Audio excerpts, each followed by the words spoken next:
Hi friends! Hope you guys had a great Fun Day Friday. Let's end our day with chapter 4 of Winter According to Humphrey. All right, we are on chapter 4, page 30, Sour Notes. I was on pins and needles until Friday waiting for Miss Lark to come back. Would she be upset when she found out that the words to her song were wrong? Would the girls be upset if she said they couldn't be snowflakes after all? Would everyone be upset with Small Paul for ruining the whole song? Would I? Miss Lark, Paul Fletcher did some research and found there's a problem with one of the lines in your song, Mrs. Brisbane explained when the music teacher arrived. It is possible for two snowflakes to be identical.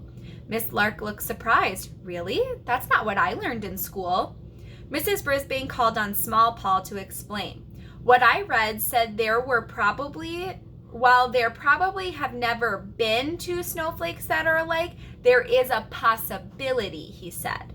And of course, who would know for sure? Because you'd have to look at every single snowflake that fell. Wow, that's a whole lot of snowflakes, Thomas said. Miss Lark blinked a few times as she thought. Let's take a vote, she said at last. Raise your hand if you think we should change the song. No hand or paw went up. Even Small Paul didn't raise his hand. Good, Mrs. Brisbane said. And I think I have an idea that will make everything clear. I'll tell you later. For now, I'll let you sing. And sing, sing, sing we did as Miss Lark played on her keyboard. First, the boys sang all of Jingle Bells. I squeaked right along with them, but I think they drowned me out. Then the girls sang No Two Snowflakes Are Alike. I didn't squeak along with them since I'm not a girl. Instead, I hopped on my wheel and spun to the music. I forgot one thing, though. My wheel makes noise. It's not a little squeak, squeak, squeak like mine, but a loud screech, screech, screech. The more I spin, the more it screeches. Suddenly, Miss Lark looked up and stopped playing the music. Some of the girls kept on singing until they noticed she stopped. Miss Lark stared in the direction of my cage, so I stopped spinning my wheel as well. Is that she said. Oh, that's Humphrey's wheel. He enjoys spinning to music, Mrs. Brisbane said. So do I, Rosie said as she spun her wheelchair in a circle. Can we cover the cage with a cloth or something, Miss Lark asked, so we don't have to hear him? Cover my cage with a cloth? Could my tiny hamster ears have actually heard those words? Oh no, Sophie gasped. He'd feel terrible if you did that. I was so happy someone knew I wouldn't like that. I don't think we need to cover his cage, Mrs. Brisbane said. Let's just sing a little louder. I was so worried that Miss Lark would cover my cage, I didn't squeak or screech at all as the boys practiced Jingle Bells again. They sounded fine to my small ears, but Miss Lark stopped again and said, Who's that? The singing ended again. It wasn't me, I squeaked. After all, I can't be blamed for everything. Sing again, boys, she said. This time I won't play. The boys cheerfully repeated Jingle Bells, but this time Miss Lark walked away from the keyboard and stood in front of the boys, looking hard at each one. When she was standing in front of just Joey, she frowned. I'm afraid it's you, Joey, she said. The boys stopped singing. What did I do? Joey asked. I'm afraid your singing is a little bit out of key. In fact, I'm afraid your singing was way off key, he said. Off key? Yes, Miss Lark said. You're not singing the right notes. Could you sing more softly?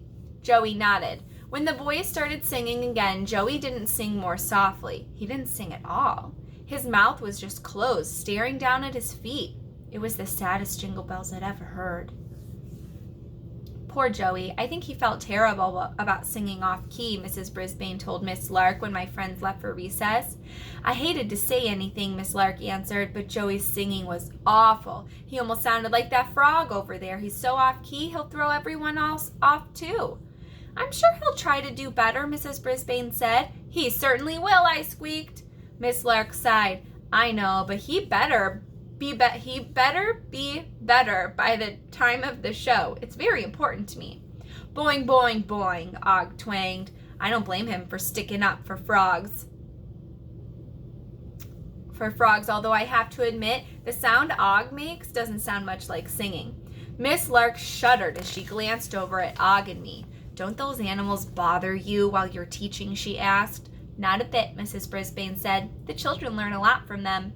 And you could learn a lot from Mrs. Brisbane, I squeaked. If only humans could understand me, at least once in a while.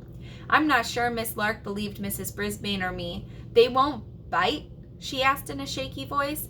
Og certainly doesn't, and Humphrey doesn't either. Though some hamsters may give you a nibble if they're scared. It's not their fault, she said. I'm not sure, but I think Miss Lark squeaked. She might not like hamsters, but she sounded like one. They won't hurt you, Mrs. Brisbane said. Now, why are you so worried about this show? It took a lot of hard work to convince Mr. Morales to let us have a winter program, Miss Lark said. Finally, he said we could try it this once and see how successful it is, so I want everything to be perfect. Mr. Morales is the principal and the most important person at Longfellow School, so naturally, Miss Lark would want him to be pleased. Mrs. Brisbane put her arm around Miss Lark's shoulder. I do understand, Mary, but try to relax. I know the children won't let you down, and the parents will love the show. They will, I squeaked. Oh, this was a short chapter, my friends. Boing, boing, Og agreed. Miss Lark left, thank goodness. But for the rest of the day, I thought about Joey. I didn't think he or his family would enjoy the show if he didn't get to sing. And once we were alone at the end of the day, I opened the lock that doesn't lock on my cage and hurried over to Og's tank.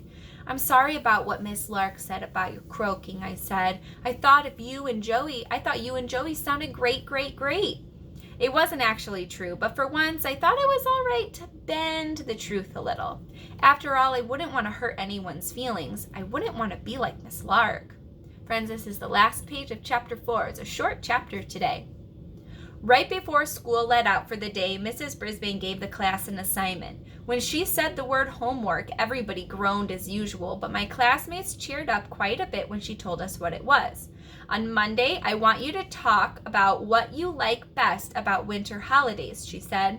We're all going to share our traditions and memories, and if you'd like to bring something in that has a special meaning for you, please do. There were nods and smiles. Sophie leaned over and whispered something to Phoebe until Mrs. Brisbane told her to stop talking. Being a young hamster, I didn't have any traditions. Traditions is something that we're going to talk about, I think, not next week, but the week after. I spent last Hanukkah at Stop Giggling Gail's house, and she's Simon's sister. They lit candles and sang, and they opened presents. Oh, it was beautiful. Then I spent Christmas at Miss Brisbane's house and had a hamsterific time. They opened presents under a sparkling tree, but Og didn't come into room 26 until after the holidays. Og, do you know about all the celebrations that happened during winter break? I asked him. He splashed around in the water, but he didn't have anything to say. Poor Og didn't even know about holiday fun. Suddenly, all I wanted was for my goofy, googly-eyed neighbor to receive a present for the holidays, and I wanted it to be from me. Humphrey's Winter Wonderings. I wonder what kind of gift a frog would like. I don't know what a frog's favorite drink is. Or I do know what a frog's favorite drink is. Coca-Cola. All right, my friends. I hope you have a great weekend. Have fun. When we come back on Monday, we'll read chapter 5 on page 37. Bye.